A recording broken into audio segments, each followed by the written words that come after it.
उस शाम फिर बड़ी ही चालाकी से फिर से दीपू ने मेरा हाथ छुड़ाया और बड़े रुबाब से फलों की उस दुकान में घुस गया, जहां कोई हर रोज बड़े प्यार से उसे एक चॉकलेट देता था, ऐसा वह रोज करता था।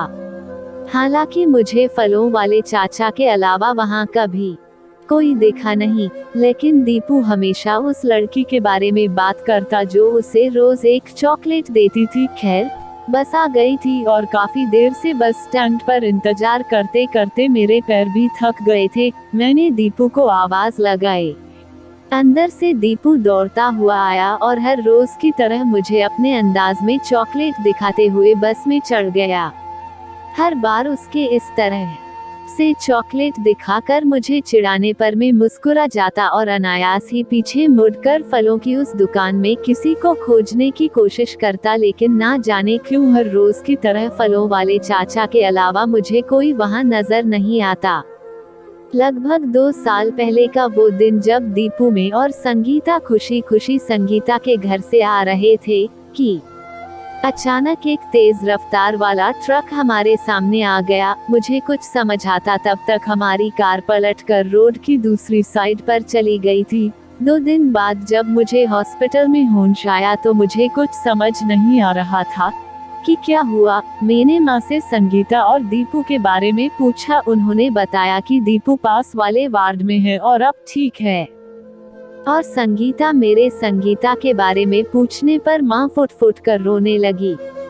बताओ ना माँ, संगीता कहाँ है? आंसुओं की बूंदों ने तब तक मेरी आंखों को भी घेर लिया था। माँ तब कुछ भी नहीं बोल पाई।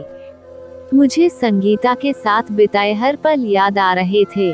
अभी कल ही तो कह रही थी माँ ने नई सिल्क की साड़ी दी है सालगिरह पर, और मेरे लिए कुछ नहीं दिया। मैंने नाराजगी जताते हुए कहा था, आपके लिए मुझे दिया है ना मेरे बुद्धू। मेरे गालों को खींचते हुए उसने बड़े प्यार से कहा था, कितना बदनसीब हूँ मैं, आखिरी बार संगीता को देख भी नहीं पाया।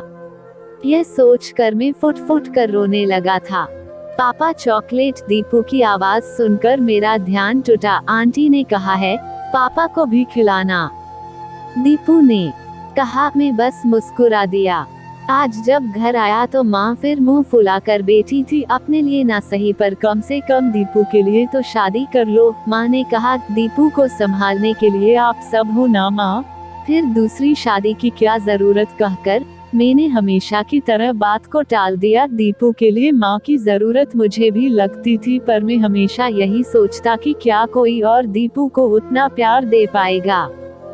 खैर, माँ की बातें सुनते सुनते हमने खाना खाया। अगले दिन दीपू को स्कूल छोड़कर जब मैं ऑफिस आया तो बारिश शुरू हो चुकी थी। आज दिन भर बारिश हुई और शाम तक लगभग पूरे बाजार में पानी भर गया था।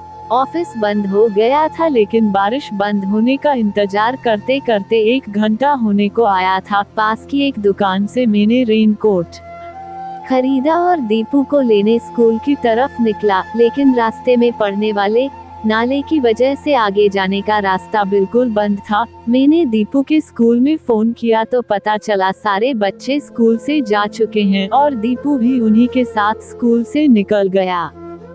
कहाँ गया होगा? थोड़ी देर इंतजार नहीं कर सकता था। मुझे दीपू की चिंता हो रही थी, लेकिन साथ ही उस पर गुस्सा भी आ रहा था। नाले में इतना पानी आ गया था कि निकलना मुश्किल था। तभी मेरे मोबाइल पर एक अनजाने नंबर से कॉल आया।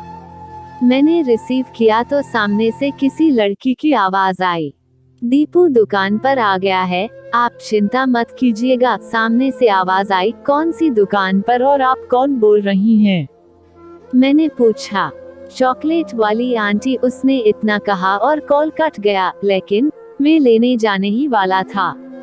आज थोड़ा लेट हो गया तो अकेले निकलने की क्या जरूरत थी?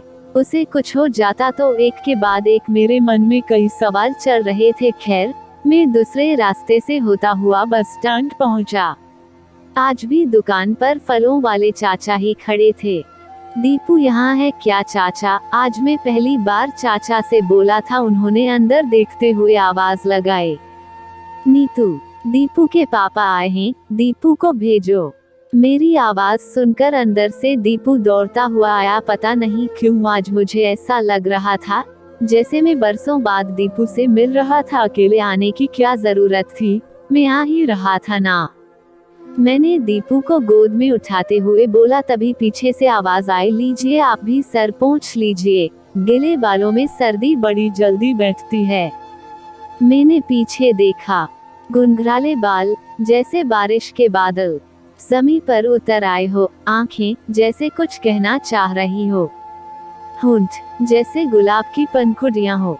पटियाला सूट में मैंने पहली पर दीपू की चॉकलेट वाली आंटी को देखा। उस शाम फिर बड़ी ही चालाकी से फिर से दीपू ने मेरा हाथ छुड़ाया और बड़े रुबाब से फलों की उस दुकान में घुस गया, जहां कोई हर रोज बड़े प्यार से उसे एक चॉकलेट देता था, ऐसा वह रोज करता था।